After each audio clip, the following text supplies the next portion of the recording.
Hello, fellow truth seekers. This is Barbara Jean.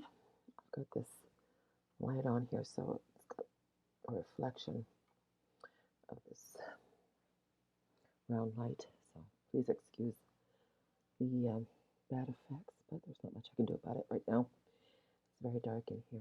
It's about 5 o'clock in the morning, and I had already made this video. Uh, earlier today, but I decided I had to remake it because it was way too long. It was over 2 hours long. And I was trying to put too much stuff into one video. And so I decided the best thing to do was to come back and try to break it down into smaller segments, much more easier to digest all the information that I was putting out. Anyway, let me just get started with what I want to talk about. Oh, I got several things I want to talk about. The first thing I want to bring up, if I can remember all the things I talked about this afternoon,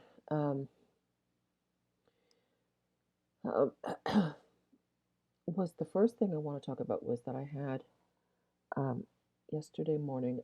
I had a really intense dream um, about escaping. I've been for the last few weeks, 3 or 4 weeks now at least. I've had this reoccurring dream of trying to escape, that some imminent danger was chasing me, and that I had to escape. And I wasn't really putting it together with, the escape of the bride, the rapture of the church. I wasn't doing that until just recently, this last dream particularly. Maybe go, oh, I had another escape dream. What was that about? In this dream, I don't remember the other dreams. It was just me trying to run from something or try to get away from something that was imminent. Um, but in this dream, I was in, looked like a fenced enclosure. I was being held as a prisoner, basically, in this prison of sorts. And I was trying to escape, and so I had to find the right opportunity to get away. And there was a spot in the fenced enclosure that had the right area where I could climb over and get away from this situation. in Then anyway, I went through a series of almost getting caught and this, that, and the other thing. Anyway, there were some people who were helping me escape. I wasn't trying to escape alone. There was a plan for me to leave, and I asked the person who was helping me escape, because they had to hide me and make sure that, because this town that I was in, where this prison was very controlled by whoever was controlling the prison. And so there were, of course, cameras everywhere and everything. So I had to follow a certain plan to get away. And I was asking the people who were helping me escape, and I was saying, well, they said, well, someone's going to come along and get you, and you were going to go with them. And then I said, well, how do I know that they're the right people? Maybe they're just somebody looking for me from the prison, So how do I know? And they said, well, you'll know. They'll have a code word, and the code word is moonlight. And so I said, okay. So they left, and then sure enough, some people. I was hiding in a bush near a house or a warehouse or something, and these people came along in a vehicle, and they got out of the vehicle, and they were looking around. I'm thinking, well, I have to wait till the code word, and so they started saying moonlight, moonlight, moonlight, and I went, okay, that's them. These are the people who are going to help me, moonlight. So then they did help me. And anyway, the dream went on for a little bit longer, and then I woke up. And then this is what I started thinking. Well, moonlight. Why was moonlight? That was strange. And then of course I started thinking about, well, excuse me, I got yawns here. I started thinking, moonlight. Okay, well, the Feast of Trumpets doesn't start, or Shoshana doesn't start until there's a sliver of a new moon. Moonlight. Well, isn't that interesting? That's kind of interesting. And trying to escape. And people were helping me escape from imminent danger. So, okay. something. Well, maybe there's a correlation. No, that could be just bad pizza. I don't know. All I'm saying is that I've had this reoccurring. It's been a reoccurring dream. God, my screens keep going off. Oh, I don't know why I got the yawns, but for some reason I do. Anyway, just excuse me while I'm getting all that out.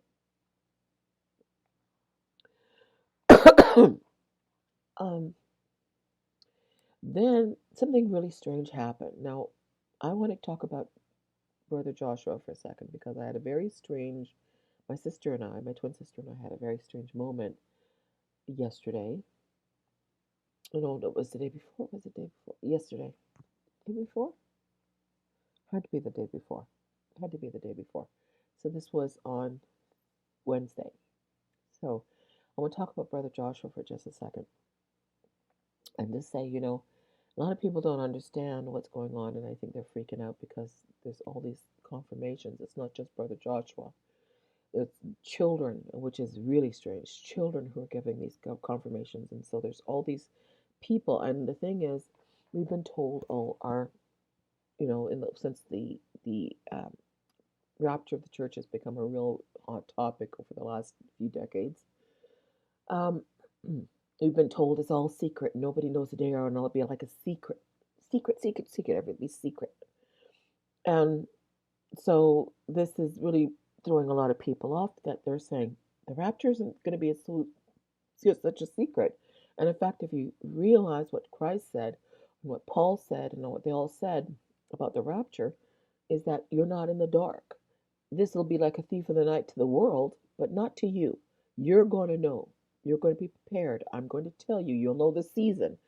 You'll know the season.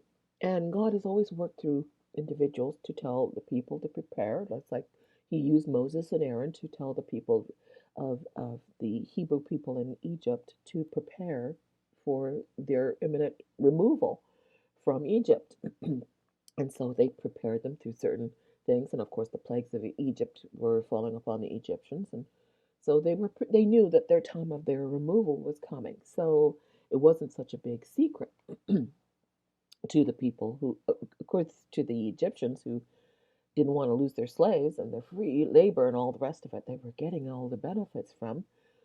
The same thing is happening now. Of course, we have a world that does not want to see the Christians leave because there goes their blessing. They've been able to get away with so much for so long because of the grace of God, because God's grace has been on the world, because of his grace towards his church and towards his people, towards his bride. So the last thing they want is to see the rapture, really. You don't want to see the rapture. They've been trying to prevent the rapture. You're kidding? That's why they didn't want Israel in the land. I mean, people keep saying it's Antichrist wants Israel in the land. No, Israel. Satan can read the scriptures just as well as anybody else, and that doesn't mean that he understands it better than anybody else, because obviously he doesn't. Because if he did, he wouldn't have crucified Christ. But the thing is, he definitely did not want Israel. And in fact, they're still fighting. Satan is still fighting to get Israel out of the land. He does not want a third temple built. He does not want that there, but he hasn't got a choice because because prophecy is still prophesying. Prophecy is still being fulfilled. And so therefore he's being forced to use the scenario as it is. In other words, he will be he will he will desecrate the temple. Hold on, I'm getting ahead of myself here. He will desecrate the temple because he hasn't got a choice. Okay? Because he is still trying to fight God. He's fighting God. He's fighting the end times. He's fighting it. So he does not want the temple to be built. But it's going to be built whether he likes it or not. So he has no choice but to try and take over, God's position. That's what he's going to do. Anyway, I'm got off topic here. It's not really where I want to go. Make sure I move my mouse around so that my screens don't go off. Okay, now get back to what I was going to say. All this confirmation is going on, and you're not just hearing it from Brother Joshua, you're hearing it from a whole bunch of other people, like especially little children who are saying, Jesus is coming in September, Jesus is coming in September, which by the 23rd is less than 20 days away. So this is Friday, September the 5th. It's less than 20 days away. We're going to find out. Now, what I was thinking about Brother Joshua, which a lot of people are not even saying, is that Brother Joshua has put himself in a really difficult position. Because if he is a false prophet, he is the stupidest, I have to say, the stupidest false prophet I had ever seen in my life. Because if he was a true false prophet, if that makes any sense to anybody, being a true false prophet, if he was a true false prophet, he would have said, Jesus is coming in 2028, and I'm going to write 1,000 different books and booklets and go on book tours about it to talk about my vision and why I say this and this and the other thing, and I've got it all calculated, da da da da da. And I'm going to write books, and I'm going to make $1,000,000, and my publishers are going to make $1,000,000. Everyone's going to make $1,000,000 from this prophecy. How you can believe me? Because I've got it all calculated. I've got it all down to the nitty gritty. This, and this, and this, and this, and this, and this, and this, and this, and this, and this, and this. But he didn't do that. He came up practically at the last minute, gave himself no time to make a killing off this prophecy, and because now it came out like basically he showed up basically a few months ago, 3 or 4 months ago, and people weren't listening to him then. And now, just recently, in the last couple of months, people went, hold on, what's this guy saying? Because he went on the Twins program. I can't remember their name. And now he says, oh, in a couple of months, we're all going home on the Feast of Trumpets. And I'm thinking, okay, if this guy's really a false prophet, he's the stupidest false prophet I've ever seen, because he's not going to make any money like most of these other false prophets do. It's all about making money and getting as many people on board to his theology as possible. And like I said, making a killing and going on book tours and all sorts of stuff. Going on all kinds of programs and this, that, and the other thing, and podcasts, and and becoming really rich and famous really soon. I mean, and give him some time to say, okay, it's not going to come this year, it's not going to come next year or 10 years, but I've got this vision, it's going to happen, da da da da, and then, like I said, make $1,000,000. In the meantime, this guy he's put himself in a really bad position. Because if he's a false prophet, then like I said, he's the stupidest false prophet I've ever seen. But if he's a true prophet, then there's something you need to back off, because God does not. Because Jesus is the spirit of prophecy, and if the difference between what I think with Brother Joshua um, and the other so-called prophets is that they're usually using their calculations. They're calculating and prognosticating and speculating, and they got and they do all these calculations, and they're so I mean, they calculate. I don't know if you'll ever listen to these people who Jesus is coming this September or this fall, and 10 years from now, or this, that, and the other thing, and they've got these calculations that make your head spin. And I'm thinking, where do they get these numbers from? Because Moses said this, and then Isaiah said that, and Daniel said this, and so this number goes with this number, and this is and they come up with all these numbers that make your head go, what are they talking about? It can't be that complicated, but they make it so complicated that you're thinking they must be smart, because they're using all these numbers and calculations and and and how many times have they've come up with dates and everybody's always gone, okay, well, we'll just give them another chance. Obviously, it's come and gone, so let's go with the next speculation that they come up with. And I'm thinking to myself, this is what the carnal mind is. They want to understand spiritual things. So they come up with all this rigmarole and all this nonsense to justify setting dates that come and go, and then they are all forgiven, and they all move on to the next one, to the next date. Let's do the next date. And now all these calculations of calculation and calculations and calculations. And I don't know about you, but it makes my head spin. It makes me tired listening to it. And the refreshing thing about Brother Joshua is he didn't do that. He didn't do that. All he said is, Jesus came to me, he gave me a word, and here it is. I'm not calculating. I'm not bringing in Daniel. I'm not bringing in this, that, and these numbers and and this is why yada yada yada yada yada yada yada yada yada yada. He's just saying Jesus came to me. I had the lights on. I was sitting there, and Jesus walked in and said, The raptures, the Exodus is in September 23rd, 2025. That's all he said, and then he walked away. And so he's not depending on his own thinking and his own calculations and his own speculations. He's saying, here is the word I got, and here's the word I'm giving to you. And I'm not giving you much time to worry about it or even make myself $1,000,000 over it. I'm just giving you the word, and you can do with it whatever you want. Now, believing, Brother Joshua, is that a salvation issue? No, it's not, because it's going to happen whether you believe him or not. And if you are a saved person, then you don't have to worry about that day. Really, you really don't have to. If it comes and goes, you're still saved. If you're a saved person, you're still saved if it comes and goes. If it comes and we all go, well, then you're still saved, because your salvation isn't depending on whether you believe Brother Joshua, whether he's the true prophet or false prophet.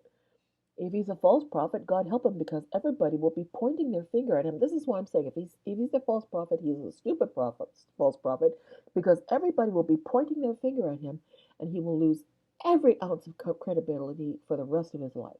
You see what I'm saying?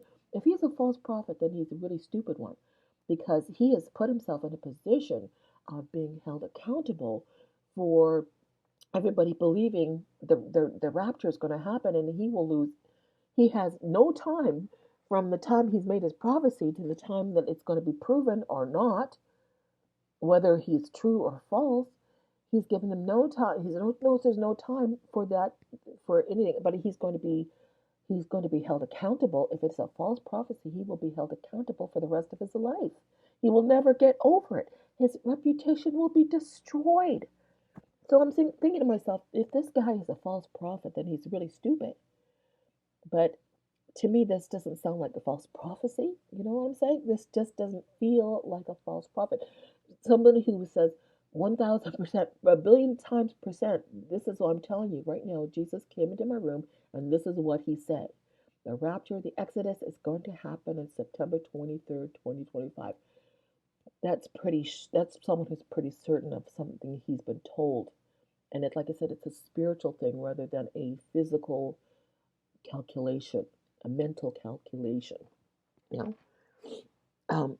One other thing before I finish this video. So, if, like I said, I would be cautious to call someone a false prophet if you've never had the experience of having something like happen to this, because a lot of people are carnal and they're thinking, a lot of carnal Christians. And so when you hear someone who has um, a spiritual experience, it's hard for them to understand because they can't calculate it. And this is not something that is about being calculating. It's someone who, Jesus said, God told me, it's like being a Moses, and Moses being confronted by the burning bush, and then going to the Hebrew people and said, I talked to a bush. And they're all looking at them like, why should we listen to you? You talk to a bush? You must be nuts. Why should we listen to someone who talks to bushes? You know what I'm saying? That doesn't make sense. You must be crazy, until, of course, things start happening, and then that's when they start to believe them. So they had to have their faith built up too. So they didn't believe Moses right away just because he was Moses.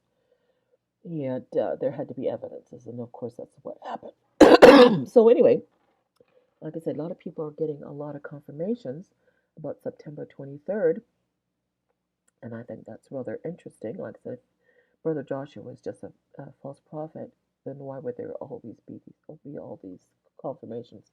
And I said, especially from children, very interesting, especially children.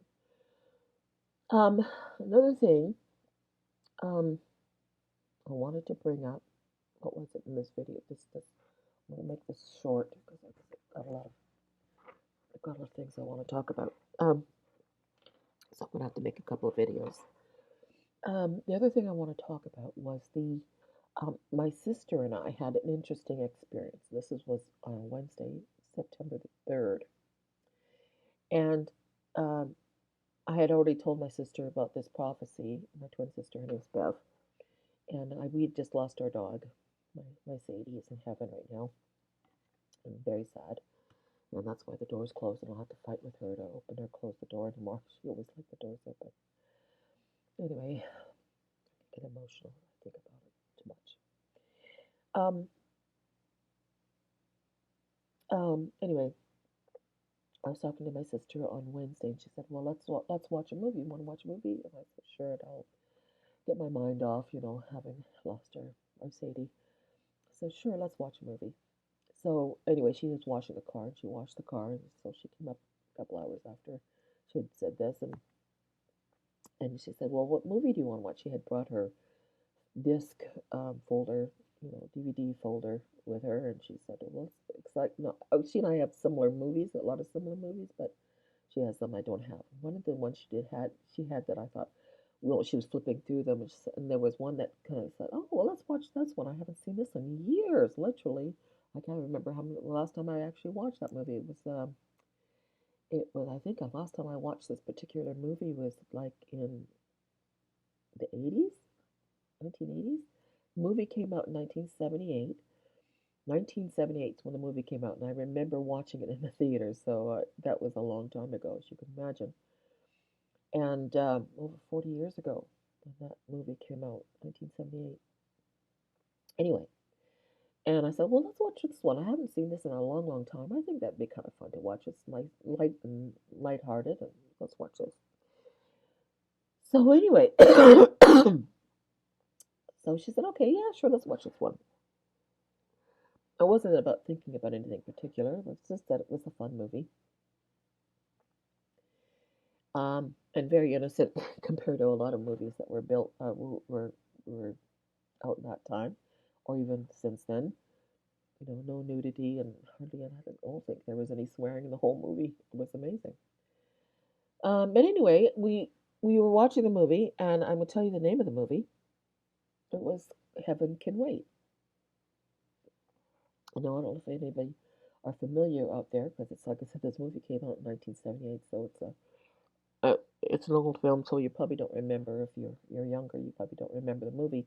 But anyway, the movie Heaven Can Wait was actually, I looked it up, was actually, if I can remember some of the facts, was based on a play in the 1930s, and it was called Heaven Can Wait. And then it was made into a movie, Heaven Can Wait, in the 1930s, and then it was remade into a more popular movie. I think the movie actually got some Academy awards or something. I can't remember what for exactly, but I think there were some Academy awards that were given to it in the 1940s. And I think it was called Here Comes Mr. Jordan. And of course, Mr. Jordan represents the Jordan River crossing over to the other side.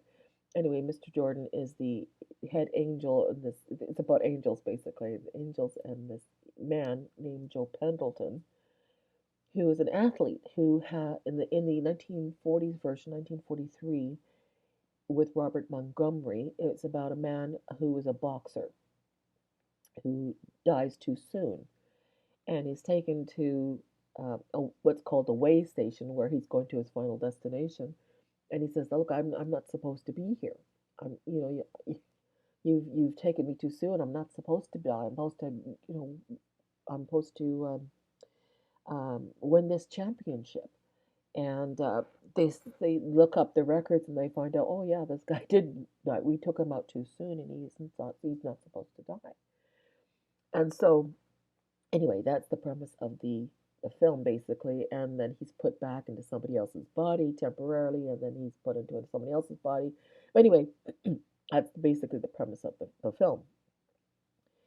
But then the one I watched was a remake of that particular Here Comes Mr. Jordan, and it was renamed back to Heaven Can Wait.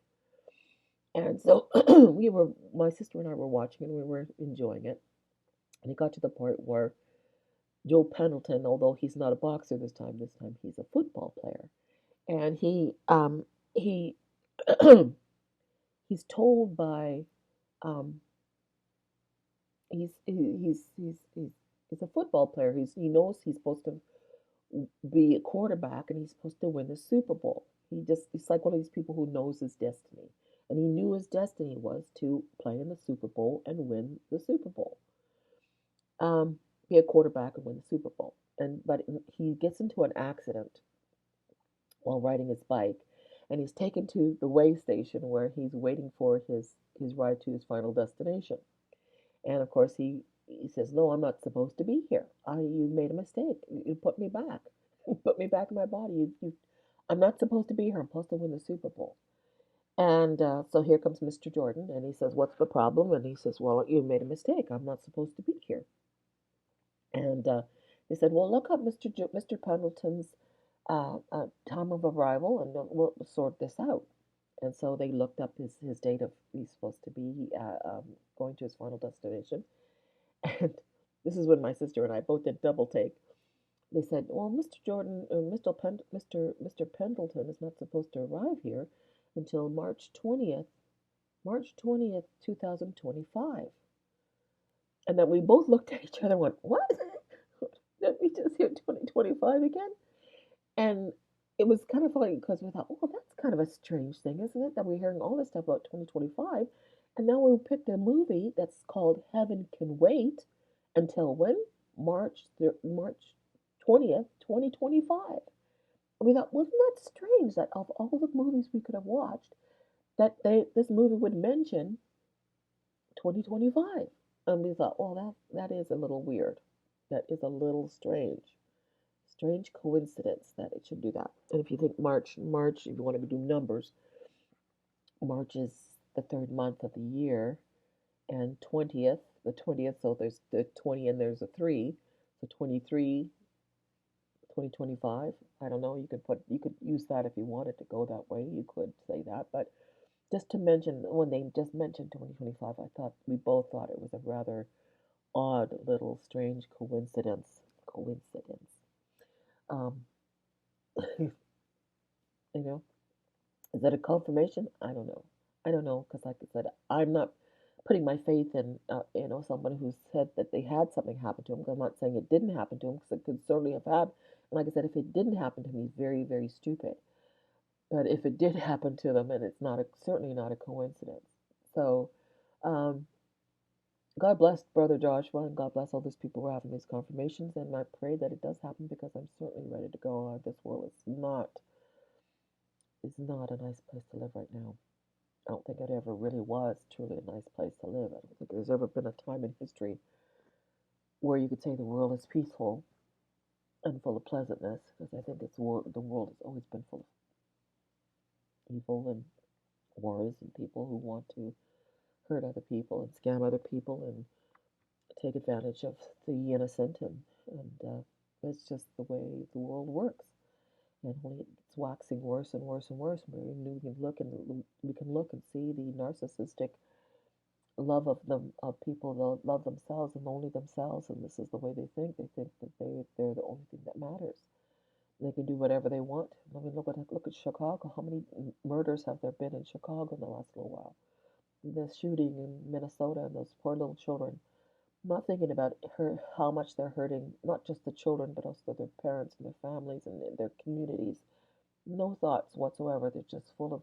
It's just about them, and our politicians are the same. It's just about them and what they want, and grabbing as much of money and thieving and stealing and killing, and they don't care.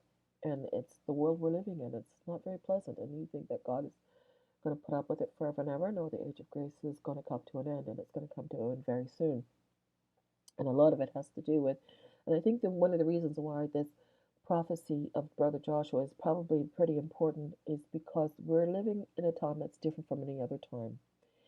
And that is particularly since the red heifer. And I will talk about the red heifer in my probably next video, because the red heifer is a sign that we never had before. And the red heifer is a sign that we should all have been paying attention to as a church, because it is some I will talk about in my next video because I could go on for a long time about it.